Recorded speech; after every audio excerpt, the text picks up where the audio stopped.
Revenge is a dish best served soiled part 2. At this point we were in the new year and I suspected her of cheating. She had become downright hostile towards me. I started trying to up my workload around the house but nothing was good enough. I ended up constantly being belittled and walking on eggshells, couldn't do right for wrong and was starting to become a humorless shell of my witty former self. One night I got a hold of her phone and looked through it, nothing, was clean as a whistle. Wasn't even any messages from her friends or her mother, which I found weird. Was then that my friend told me that if we were on the same plan then I could check on the carrier's website and see all the activity from her phone. We were on the same plan, and I paid for her phone. That night I logged into my BT account, navigated to mobile, then her number started to sift through and there it was, thousands of texts and calls to this one specific number. It had started 6 months previous, and it had dates, times and how long the calls were. She'd be speaking to and texting this person for hours and hours while I was at work, deleting everything before I got home, then going cold turkey when I got back. I googled the number and up came a local garage, one where she had got her car fixed previously. I remembered it taking a while for it to get fixed and her complaining about it a lot. The whole thing was a long drawn out affair, in more ways than one apparently.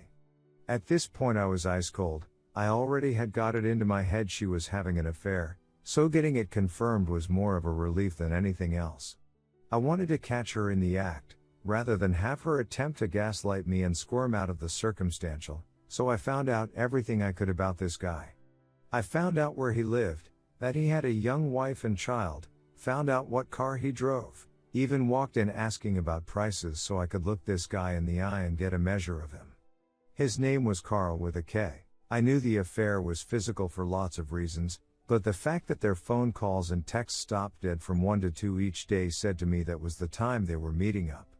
I came up with all sorts of silly plans, to loan my friend's car and sit at the end of the street, then wait till she drove out, then follow her to the place she was meeting this guy and jump out the car while they were in the act like surprise mother ducker.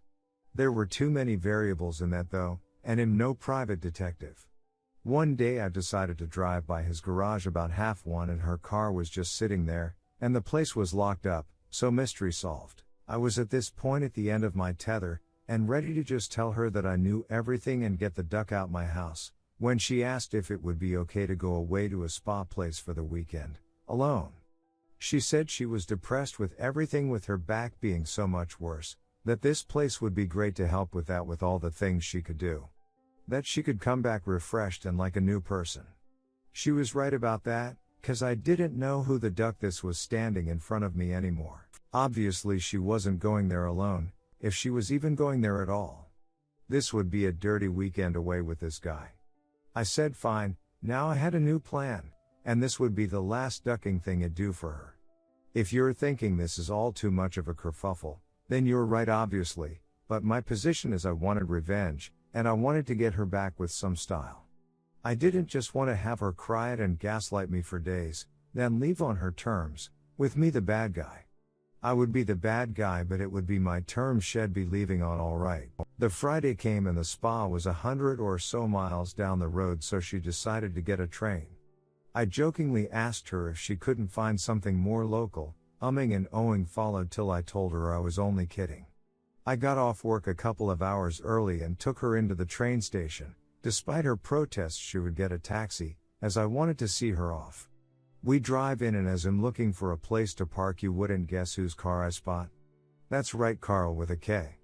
I think duck at him gonna have some fun and make her squirm so I park up directly next to him. They're right next to each other door to door and she immediately becomes uneasy, not knowing where to look. In pretending to look for something trying to draw out the moment and the atmosphere is razor sharp at that point. What happened next genuinely caused me to do something out with my plan. She started to silently giggle. You know when you go to church or someone dies or you go to church 'cause someone dies and something funny pops into your head. And it becomes mental tears you're desperately trying to think of something else and stop yourself from laughing maniacally?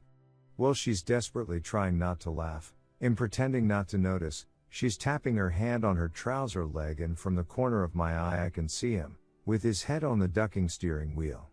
She actually lets out a laugh, then quickly disguises it as a cough and starts clearing her throat.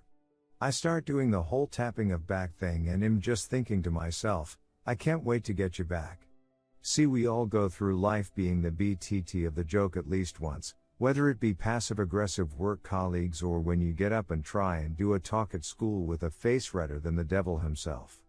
But you never expect that it from people who are supposed to have your back, even if you are conspiring against them at that point. I helped her into the train station with her things, made sure she had her bearings, said goodbye and walked away. By the time I got out, Carl with a K's car was nowhere to be seen, so I went back home, composed myself and carried out my plan. My plan was simple but effective. I started by having a locksmith come out to change the locks. I then proceeded to pack all of her clothes and belongings into bin bags and put it round the side of the house. On Friday night, with the noise of her laughing at me ringing in my ears, I'd done something I never imagined I could do. I took Mitza's litter tray, walked round the side of the house with it, opened the bin bag with Sarah's belongings in it and threw it in, gave the bag a good shake, then tied it up again. The way I seen it at the time was that it's cause and effect in action. She caused me to effectively put Cat Acid in with her things. If you're thinking him in a shoal, then you're probably right. He'll never win any awards for being nicest neighbor on the block.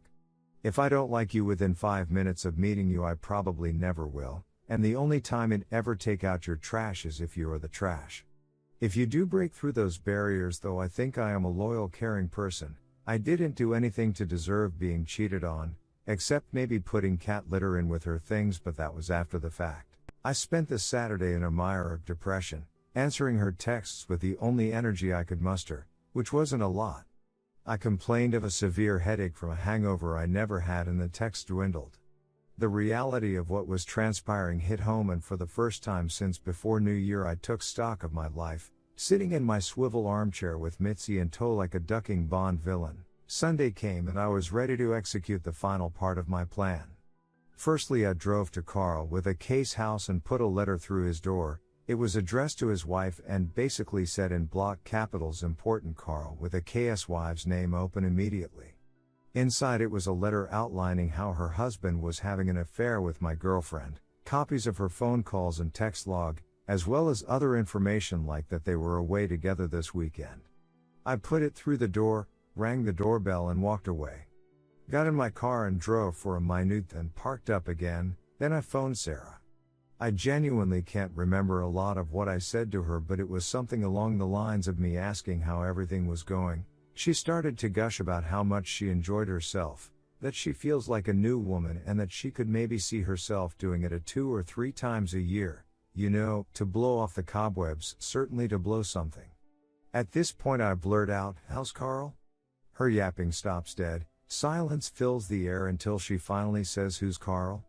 I reply, "Carl, with a K." I then proceeded to tell her that I knew everything, that Ed changed the locks and all her stuff was round the side of the house. Instead of being apologetic, she goes on a thunderous diatribe, blaming me for everything, basically stabbing me in the back while complaining that my backbone was blunting her blade. At the end I told her how her stuff smelled of Mitza's poo and hung up. I blocked her number and didn't see hide nor hair of her until the Wednesday. When I came back from work, she was sitting on the doorstep, all the bags had been moved. I ignored her, walked round the back, let myself in the back door and locked it behind me. Haven't spoken to her since, although she's made her attempts, including a letter. In regards to Carl with a K, I don't know what happened between him and his wife. I do know that he said it wasn't personal to a friend of mine. That made me angry. Like, is that supposed to make it better? Someone saying something isn't personal just means it isn't personal to them. It was to me. If someone smashes through your front room in a 4x4 obliterating everyone you've ever loved, is it easier to get over if they didn't personally mean it? Is it easier to pick up the pieces and put them back together again?